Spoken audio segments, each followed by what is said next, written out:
अब मैं शिफ्ट कर रही हूँ आपके सेकंड स्टेंजा की एक्सप्लेनेशन की तरफ। तो जल्दी से उसको ओपन करते हैं। कहाँ से होगा? यहाँ से। ठीक है।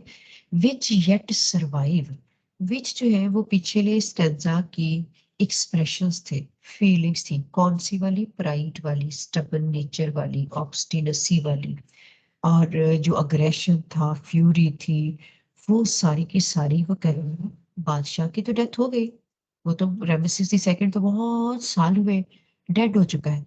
लेकिन ये जो उसकी नेचर के अकॉर्डिंग फीलिंग्स और एक्सप्रेशन जो एक स्टैचू पे बनाई गई है, येट सरवाइव, वो अभी तक सरवाइव कर रही है, अभी तक एग्जिस्ट कर रही है।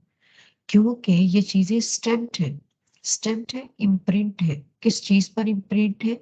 These lifeless things. ये जो लाइफलेस पीस ऑफ स्टोन है ना, उस पर इनको इम्प्रिंट किया गया। इस वजह से even after the death of king, the condition, the nature of the king is still existing in this world. Then the hand that mocked them, और फिर वो हैंड, हैंड मतलब जो स्कल्प्टर था, आइडल मेकर था, उसके हाथों ने कितने आर्टिस्टिक वे में इन फीलिंग्स को इम्प्रिंट किया। और इन फीलिंग्स को फेस पर इम्प्रिंट करने का मकसद क्या था? Mocked them, I mean jeered at, sneer at, ridiculed। उसने मजाक उड़ाया है। उसने कहा है कि जो इंसान का गुरूर है, तकब्बुर है, ये डिक्लाइन की तरफ जाता है, ये एक इमेच्योर थॉट हो सकती है, और ये एक्चुअल वैल्यूएबल एक चीजें नहीं होती। तो जो चीज हमारी लाइफ के अंदर डी वैल्यू होती है, जाहिर है उसी को हम मतलब निग्लेक्ट करते हैं, इग्नोर करते हैं। और जो लोग इस तरह की इमेच्योर थिंकिंग को अडॉप्ट करते हैं, उनका तो जाहिर है मजाक ही बनता है। इस वजह से उसने ये जो नेगेटिव फीलिंग्स डेवलप होती हैं हमारी नेचर में, और खास तौर पर वो लोग जो कि पार में आ जाते हैं, अथॉरिटी में आ जाते हैं, किंग बन जाते हैं, जब वो इस तरह की नेगेटिविटी को डेवलप करते हैं, तो इसका मतलब है वो सबसे ज्यादा इस चीज के लिए आंसरेबल है। और फिर उसने किन चीजों को भी मजाक किसका उड़ाया?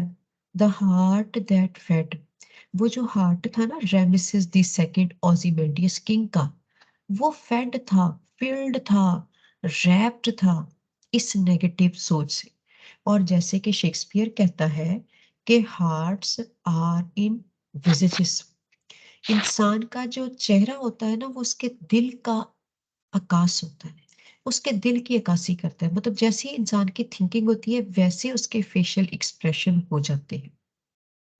काइंड है तो उसके फेशियल एक्सप्रेशन बड़े हम्बल, बड़े मॉडेस्ट होंगे। अगर वो एरोगेंट है तो उसके फेस के ऊपर ऐसी ही अग्रेशन होगा, फ्यूरी होगी। तो इस वजह से वो जो हार्ट है किंग का, उसके अंदर जो भी थिंकिंग थी, उसको बड़े आर्टिस्टिक वे में और मॉकिंग स्टाइल में आइडल मेकर ने एक स्टैचू के फेस पर स्टैम्प कर दिया। और फिर ये तो फीलिंग्स ही ना, वो जो पीछे हमने पढ़ लिया, यानी इसका मतलब है ये जो दो वर्सेस है, इसके अंदर राइटर ने, पोइट ने एडमायर किया है, अप्रिशिएट किया है आर्ट, और आर्ट की जो एग्जिस्टेंस होती है हमारी लाइफ के अंदर। आर्ट है ना, ये जो स्टैचू मेकर है, आइडल मेकर है, उसने जो डिजाइनिंग की है, जो एक स्टैचू बनाया है, असल में ये हमारी फाइन आर्ट्स की जो फील्ड है। तो वो कहता है कि ये जो आर्ट्स है, ये इंसान की लाइफ में इतनी इंपॉर्टेंस रखता है कि हमारी पास्ट लाइफ को रियल बनाकर हमारे सामने प्रेजेंट कर देता है। ऐसा लगता था जैसे वो सच में किंग वहां पे खड़ा हो, और वैसे ही वो नेगेटिव फीलिंग्स रखता हो। तो इन दो लाइंस के अंदर हम असल में आर्टिस्ट, आर्टिस्ट और उसकी आर्टिस्टिक क्वालिटी की अप्रिसिएशन पढ़ रहे हैं। बाकी की जो 6 लाइंस है उसमें क्या है? And on the pedestal. फिर हम दोबारा स्टैचू पे आ गए कि स्टैचू की जो का जो पेडिस्टल था ना, यानी जो बेस थी, फाउंडेशन थी, दीज वर्ड्स अपीयर। वहां पर कुछ वर्ड्स हैं, कोई डिस्क्रिप्शन लिखी हुई है क्या? My name is Ozymandias, King of Kings. सबसे पहला इंट्रोडक्शन उसने बताया कि वो ओzymandias है और वो तमाम इस दुनिया के जितने भी किंग्स हैं, जितने भी रूलर्स हैं, उनका भी किंग है, यानी वो सबसे ज्यादा सुप्रीम स्टेटस एंड पोजीशन रखता है। कोई और किंग ऐसा नहीं जो उसके जैसी अचीवमेंट्स रखता हो या उसको compete कर सकता हो या उसको चैलेंज कर सकता हो। बल्कि उल्टा ओzymandias चैलेंज कर रहा है। कैसे? Look on my works, ye mighty, and despair. कहता look on my works, ye mighty, mighty mean powerful. कहता जितने भी आप पावरफुल किंग्स हो ना इस दुनिया के, मैं सबको ओपन चैलेंज देता हूँ। Look on my works, my achievements. देखो मेरी कितनी शानदार पोजीशन है, कितना शानदार स्टेटस है, कितनी मेरी अचीवमेंट्स है। एंड डिस्पेयर, और फिर उसके बाद हम डिसअपॉइंटमेंट की तरफ जाओ, क्योंकि तुम में से एक भी रूलर ऐसा नहीं जो अपने टाइम के अकॉर्डिंग मेरी अचीवमेंट को चैलेंज कर सकता हो या मुझसे compete कर सकता हो। तो चूंकि आप मेरे मुकाबले पर नहीं आ सकते, इस वजह से यू शुड लूज हार्ट, आपको डिस्पेयर होना चाहिए, अपना हार्ट लूज कर देना चाहिए, क्योंकि आप कभी भी मेरे मुकाम को टच नहीं कर सकते। लेकिन अच्छा, ये बात तो उसने की ना उसकी लाइफ की, फिर क्या हुआ? जी बेटे। ये माइटी का आपने क्या बताया?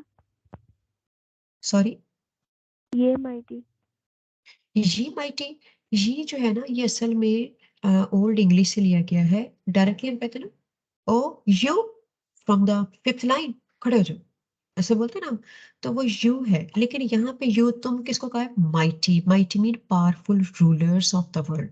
कहता आप लोगों से नहीं मुखातब हो, कहता आप जितने भी और इस दुनिया के किंग्स हो ना, माइटी पावरफुल पीपल हो, मैं आप लोगों से कह रहा हूँ लुक ऑन माय वर्क्स, मेरी अचीवमेंट को तो एक नजर देखो, मेरी सुपीरियोरिटी को तो देखो, मेरी पावर को तो देखो। तुम में से कोई ऐसा नहीं जो मेरे मुकाबले पे आए। एंड डिस्पेयर, तो चूंकि तुम मेरे मुकाबले पे आप आ नहीं सकते, इस वजह से आपके लिए सिर्फ और सिर्फ डिस्पेयर है, डिसअपॉइंटमेंट है, और आप हमेशा मेरे से नीचे इंफीरियर होगे, मैं ही सबसे ज्यादा सुपीरियर। अच्छा, उसके बाद ना, मतलब ये तो उसकी अपनी नेचर हो गई, लेकिन एक तो नेचर होती है इंसान की और एक होती है नेचर जो गॉड ने डिजाइन की है ना। एन कैपिटल कर दे तो जो नेचर या नेचुरल फैक्ट्स होते हैं। अब आगे नेचुरल फैक्ट आ गया। फैक्ट क्या आया? Nothing beside remains. उसने तो लोगों को चैलेंज किया था, लेकिन जो नेचर है ना, इस कायनात का जो कानून है, जो दस्तूर है, वो वाली जो नेचर है, उसने उसको भी चैलेंज किया। कैसे किया? Nothing beside remains. नेचर हंस रही है उसकी बात पे कि देखो, इस दुनिया में तो कुछ भी हमेशा नहीं रहता। नथिंग बिसाइड रिमेन्स, कोई भी चीज फॉर एवर एंड एवर नहीं है। हर चीज मॉर्टल है, एंड हो जाने वाली है। तो वो किस्मत जो थी वो खड़ी हंस रही थी जब वो इस तरह के हॉलो स्टेटमेंट्स पास कर रहा था। और ये बात सच भी हो गई। कैसे हुई? उसके मरने के बाद अपनी तरफ से तो उसने अपना टेम्पल बनवाया, अपना पैलेस बनाया, उसके ऊपर अपनी यादगार के तौर पर अपना स्टैचू बनाया कि मैं तो इंसान हूं, मैं तो मर जाऊंगा जल्दी, ये तो पत्थर है, पत्थर तो नहीं ना मरेगा। वो सारा काम किया, लेकिन हुआ क्या? उसके मरने के कई साल बाद, कई 100 साल बाद, वो इलाका सारा वीरान हो गया। Round the decay. अब कहता अब उसका महल खत्म, उसकी सिविलाइजेशन खत्म, लोग सारे मर गए, उस इलाके से चले गए। वो इलाका सारा सैंड स्टॉर्म्स की वजह से डेजर्ट में कन्वर्ट हो गया। और अब क्या है वहां की condition? Around the decay. Decay मतलब वो जो डिक्लाइन है ना इस सिविलाइजेशन का, उसमें राउंड मीन सराउंडिंग में क्या है? Of that colossal rack. Important word है आपका क्लोसल। क्लोसल कहेंगे लार्ज, जाइगेंटिक, मैसिव। ये जो इतना बड़ा उसने अपना स्टैचू बनाया था ना, अब वो स्टैचू भी कैसा है? रैक है, डैमेज्ड है, ब्रोकन है। और उसके सराउंडिंग में क्या है? Boundless and pure. बाउंडलेस मतलब लिमिटलेस, अनएंडिंग, दूर दूर तक जहां पे नजर जाती है। एंड बेयर मतलब आइसोलेट है वो, अलोन है ये figure, lawn and level, Sands है वहां पर। जो लिमिटलेस एंड बेयर क्या है, वो सैंड है, जो कि स्ट्रेच है, आई मीन स्प्रेड है, एक्सटेंड है फॉर अवे, यानी जहां जहां तक खड़े होकर नजर जाती है। और उसमें सिर्फ लॉन एंड लेवल कहते हैं अलोन को, सिर्फ अलोन एक लॉनली फिगर क्या है, ये स्टैचू। और स्टैचू भी कैसा है, wreck है, डैमेज्ड है। तो इससे नेचर ने ये बताया है कि देखो, नेचर की ऐसी पार होती है, टाइम ऐसा होता है कि एक वक्त में इंसान इतना मगरूर होता है, लेकिन वक्त आता है उसका एंड आ जाता है, मर जाता है। और सिर्फ उसका एंड नहीं आता, जितनी उसने कामयाबियां हासिल की होती है उसका भी एंड आ जाता है। जो उसकी तरक्की होती है वो भी एंड पे आ सकती है। और आज देखो, कभी इसमें शानदार महल के ऊपर उसका स्टैचू कितनी शान से खड़ा होगा, और कितने उसके लोग उसको मानने वाले थे, लेकिन अब क्या है, अब सारा का सारा एरिया डैमेज्ड है, अफेक्टेड है, कुछ भी वहां पर मौजूद नहीं। सो इस कंडीशन में वो कितना हेल्पलेस, कहता है पहले तो मुझे ये हैरत हो रही है कि मुझे ऐसा लग रहा है जैसे वो जो स्टैचू था ना, वो भी बेचारा हेल्पलेस कंडीशन में खड़ा है। उसको भी कोई सपोर्ट करने वाला नहीं, कोई देखने वाला नहीं, वो टूट फूट रहा है, कोई उसकी केयर करने वाला नहीं। तो इसका मतलब ये है कि इंसान की हकीकत सिर्फ और सिर्फ एंड के सिवा कुछ नहीं है। इंसान की जितनी भी पावर या डोमिनेशन होती है वो टेम्पररी टाइम के लिए होती है। इस वजह से इंसान को अपनी सक्सेस पे, अपनी अचीवमेंट पे, अपनी डोमिनेशन पे, अपनी अथॉरिटी पे कभी भी मगरूर नहीं होना चाहिए।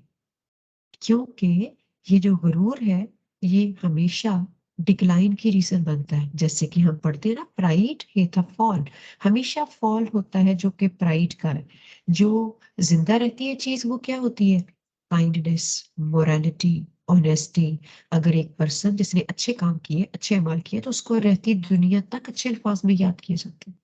जबकि जो बुरे काम है उन पर हमेशा लानत ही पड़ती है। तो इस वजह से इंसान को अपनी नेचर के अंदर जो नेगेटिव आइडियाज है उनको एरेडिकेट करते चले जाना चाहिए, और जो पॉजिटिव चीजें उन्हें डेवलप करते चले जाना चाहिए, ताकि वो लाइफ के अंदर स्मूथली सरवाइव भी करे, और इस दुनिया और आखिरत दोनों में सक्सेसफुल भी हो। मैं उम्मीद करती हूँ कि आपको मेरे वर्ड्स के मुताबिक इसकी उर्दू सेंस क्लियर हो गई है। 59 हमारे पास अटेंडीज है, और आपकी इंग्लिश एक्सप्लेनेशन से, हाँ जी, वो पहले मैं कर लूँ। मैं तकरीबन 30 मिनट पे आपकी क्लास करूँगी। तो हम जल्दी से, चूंकि अभी भी आइडियाज पढ़े हैं, तो हम इसकी इंग्लिश एक्सप्लेनेशन को देखते हैं। In these lines, the poet has described the mortality of man's life. सबसे पहले तो उसने इंसान की लाइफ की जो मोर्टेलिटी यानी शॉर्ट टाइम स्पैन है ना, उसको डिफाइन किया। मोर्टेलिटी डेथ को कहते हैं, तो इंसान की लाइफ जो है उसका एंड क्या है, डेथ है। And goes on to explain, go on mean continue, और वो अपनी बात को कंटिन्यू करते हुए एक्सप्लेन करता है that time not only has destroyed this statue, के वक्त ने ना सिर्फ इस स्टैचू को डिस्ट्रॉय कर दिया, it has also essentially erased the entire kingdom the statue was built to overlook।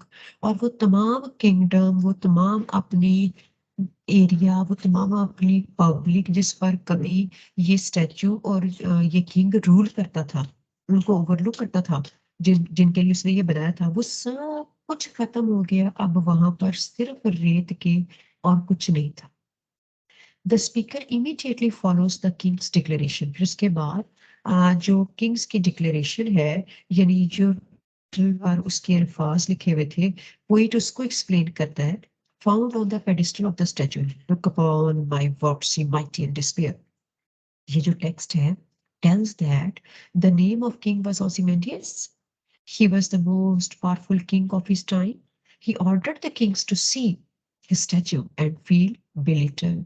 वो अदर किंग्स को कॉल करता है, इनवाइट करता है, और उन्हें कहता है कि आप मेरी अचीवमेंट्स को, मेरे वर्क को, मेरी पोजीशन को देखो, एंड फील बिलिटल, फिर डिसअपॉइंटेड हो जाओ क्योंकि तुम मेरे मुकाबले में बहुत छोटे, बहुत कमतर हो।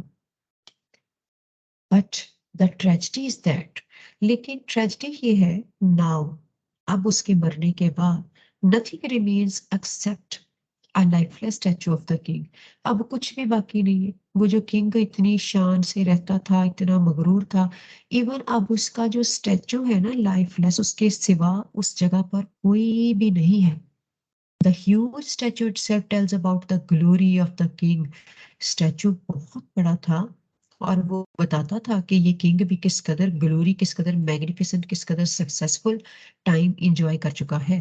But now this huge and splendid statue has fallen the victim of nature. Nature ने उसको भी अपना विक्टिम बना लिया है, क्योंकि नेचर जो है वो हर चीज को एंड कर देती है अपने स्पेसिफिक टाइम के बाद. ना सिर्फ इंसानों को बल्कि बेजान चीजों, पत्थरों, हर चीज का एक एंड होता है. The broken pieces of statue are being vanished in the sand. अब तो इवन उसके स्टैचू के जो ब्रोकन डिमोलिश्ड पीसेस थे ना, वो भी वैनिश्ड हो गए थे, डिसअपियर हो गए थे. यानी सिवाय टांगों के और चेहरे के बाकी उसके बाजू कहाँ है, बाकी उसका जो बॉडी पार्ट था वो कहाँ है, वो कुछ भी नजर नहीं आ रहा था. सारा सैंड के नीचे दब गया था.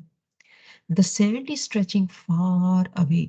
और पूरे एरिया में जो सैंड है वो एक्सटेंड कर गई है, लोग वहां पे रह नहीं सकते. And the statue of king Ozymandias is getting a thick layer of sand on it. हत्ता कि ऑजिमेंडियस का जो स्टैचू है उसके ऊपर भी इतनी लेयर्स आ गई हैं कि सिवाय उसकी टांग और चेहरे के बाकी पार्ट्स नजर नहीं आ रहे. It can not be seen anywhere. So ये जो poem है, Ozymandias had believed that while he himself would die, he would leave a lasting and intimidating legacy through everything he built. उसने तो ये स्टैचू किस लिए बनाया था कि मैं तो मर जाऊंगा, लेकिन मेरे मरने के बाद ये जो मेरा पैलेस है, ये जो मेरा स्टैचू है, इसको देख देख कर लोग मुझे याद करेंगे कि मैं कितना पावरफुल रूलर था.